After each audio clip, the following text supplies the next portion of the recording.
ఆ రోజు ఏం చేస్తున్నావు నువ్వు?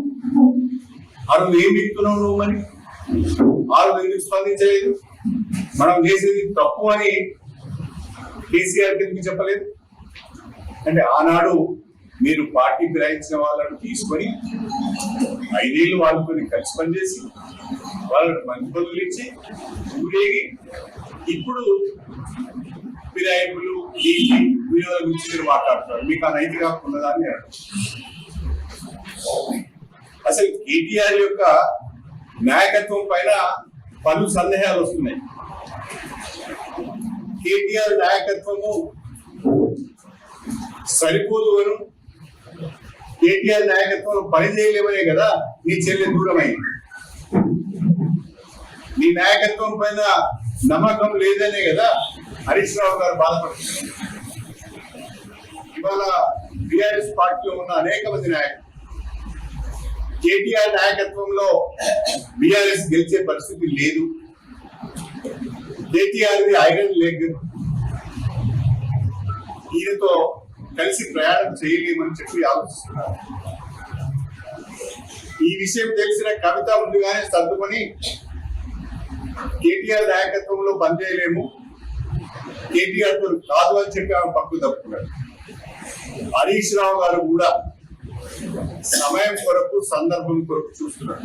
ఎమ్మెల్యే పదవి మీ అయ్యవ అంటాను కదా, నాకు ఎందుకు ఇవ్వలేదని మీ అయ్యవ రాసిచ్చిండు. ఇక్కడ ఏమన్నా మీ అయ్యవ ఏమన్నా రాసిచ్చిండా? గణపురం అవును, మీకు ఒక్క ఊరు ఉంటుందట, అనేక ఊర్లు మీయేనా? అదేనా గణపురం రాజకీయ జన్మనిచ్చిందని చెప్తున్నావు కదా, మరి వాళ్ళకి ఏం చేసి రుణం తీసుకున్నావు? నేను గణపురం స్థానికుడుగా, గణపురం బిడ్డగా, ఒక్క మాదిగ బిడ్డగా గౌరవపడుతున్నాను, గర్వపడుతున్నాను. ఈరోజు గణపురం నా ఊరు, నా ఎస్సీ వాళ్ళ ఒక్క గుడిసెలేదు. ఇవాళ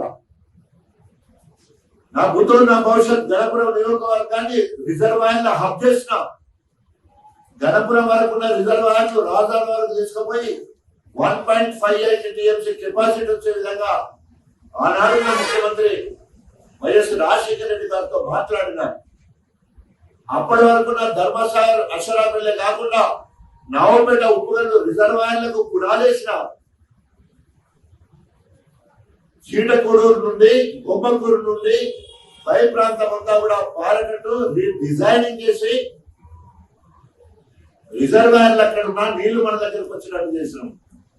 ఈ రోజు అభివృద్ధి వరంగల్ జిల్లాలో ఎక్కడ లేని విధంగా 1,53,000 ఎకరాలకు నీళ్ళు ఇచ్చే విధంగా ప్రతి చెరువును నింపుకునే విధంగా దేవాదుల ద్వారా ప్రణాళిక చేసుకుని నింపుకోగలిగాం.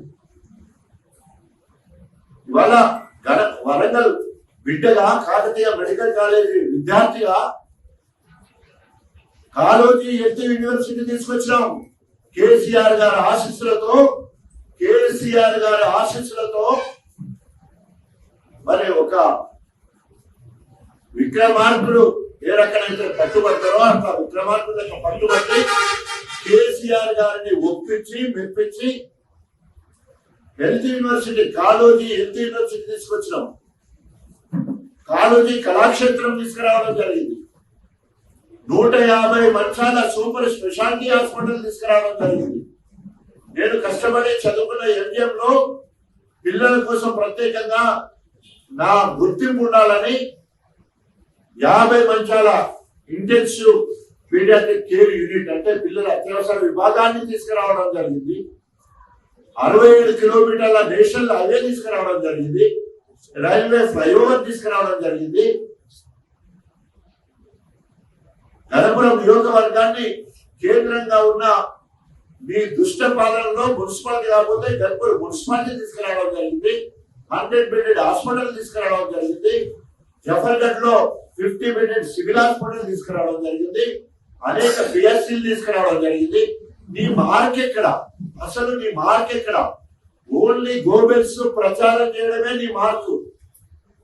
ఏ రోడ్డు కాడా ఆ పాట పాడడమే నీ మార్కు.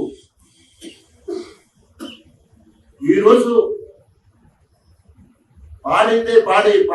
పాడితే గోబెల్స్ ప్రచారం అంటారు. ఏం చేయకుండా అంతా ఉన్నాడు.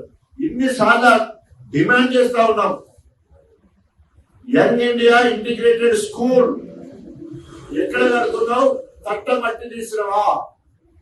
ఓన్లీ రేవంత్ రెడ్డి వచ్చి వర్చువల్ గా శంకుస్థాపన గుంజిపోతే ఆ స్కూల్ వచ్చినట్ట. ఆయనేమో అప్పుల కోసము ఢిల్లీ తిరుగుతున్నారు రేవంత్ రెడ్డి. ఇంటిగ్రేటెడ్ స్కూల్ తెలంగాణ మొత్తం కావాలంటే 25,000 కోట్ల రూపాయలు కావాలి.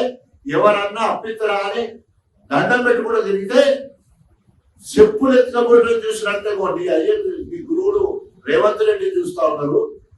నువ్వేమో ఇక్కడ వచ్చి నన్ను కోసుకొని పోగులు వేసుకోమనేమో రేవంత్ రెడ్డి చెప్తా ఉన్నాడు.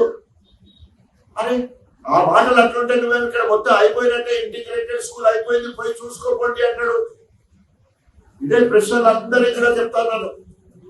ఆర్ఎస్ పేట్ కెనాల్ 140 కోట్లతో సీసీ రోడ్డు నుంచి చూస్తే కూలిపోయిన శిలాపలకాలు అవపడతాయి. పక్కన లైనింగ్ మొత్తం కూడా పాతది, ఈయన మరమ్మతు కాదు, కనీసం పూడిక తీయలే. తర్వాత దాన్ని మానిటర్ చేసడానికి జీపు పోయే పరిస్థితి లేదు, జగ్గల్ కట్టింగ్ అట్లే ఉన్నది. తర్వాత ఎక్కడ కూడా లైనింగ్ చేయలేదు.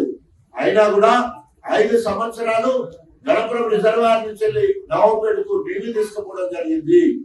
ఇలా కొత్తగా తీసుకుపోయినట్టు నాటకాలు అనే కార్యక్రమం ప్రజలను మభ్యపెట్టే నాటకాలు చేస్తా ఉన్నాడు.